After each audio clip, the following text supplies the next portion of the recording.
Ladies and gentlemen, imagine this: you're born into a royal family, raised in the spotlight, and suddenly, almost overnight, your identity changes.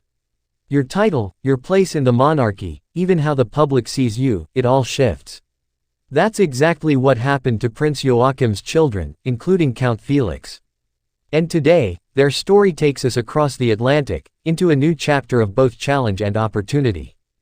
Let's start with the big move. Prince Joachim and Princess Marie have been living in the United States since 2023, when Joachim accepted a position as Denmark's defense attaché in Washington, D.C.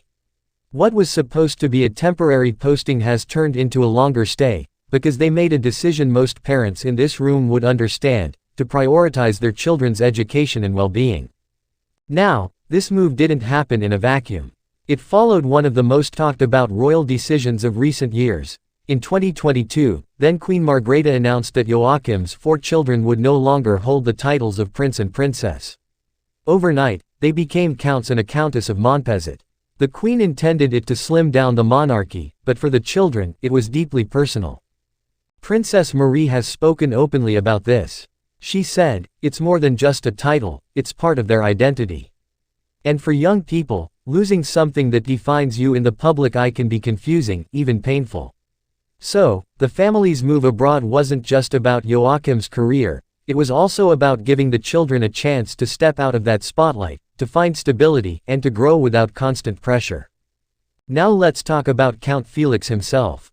Born in 2002, he's always drawn attention, not only as the grandson of Queen Margrethe, but also as a young man finding his own path. Felix has dipped into the world of modeling, appearing in fashion campaigns and magazine spreads. Recently, Danish outlets reported that he has moved abroad.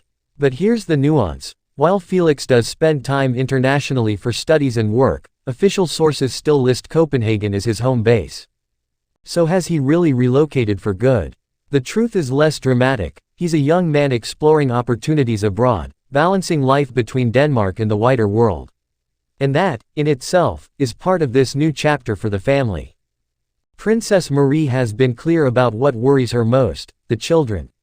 She has said that her biggest responsibility is making sure they feel secure, that they have a strong education, and that they know they're loved for who they are, not just the titles they once held. And this, I think, is where the story resonates with all of us. Behind the palaces and ceremonies, here is a mother concerned about her children adjusting, and a father balancing duty with family life.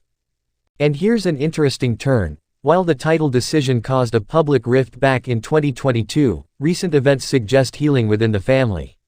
King Frederick, who took the throne after Queen Margrethe stepped down, has made gestures to recognize his nephews. He even honored Count Felix and his brother Count Nikolai with Danish orders, symbols of respect that show reconciliation is possible. It's a reminder that even in royal families, relationships evolve, and bridges can be rebuilt. So, what can we take from this story? The Danish royals remind us that no matter how grand the titles or how famous the names, families everywhere face the same challenges: identity, belonging, and the struggle to give children the best start in life. Prince Joachim and Princess Marie chose to step away from the royal center stage so their children, Felix, Henrik, Athena, and Nikolai, could write their own futures. And Count Felix, in particular, stands as a symbol of this next generation, navigating tradition, modern identity, and the universal journey of simply growing up. In the end, royal or not, it's the same story we all know: parents protecting their children, and children learning who they truly are. Thanks for watching. Please like, share and subscribe my channel.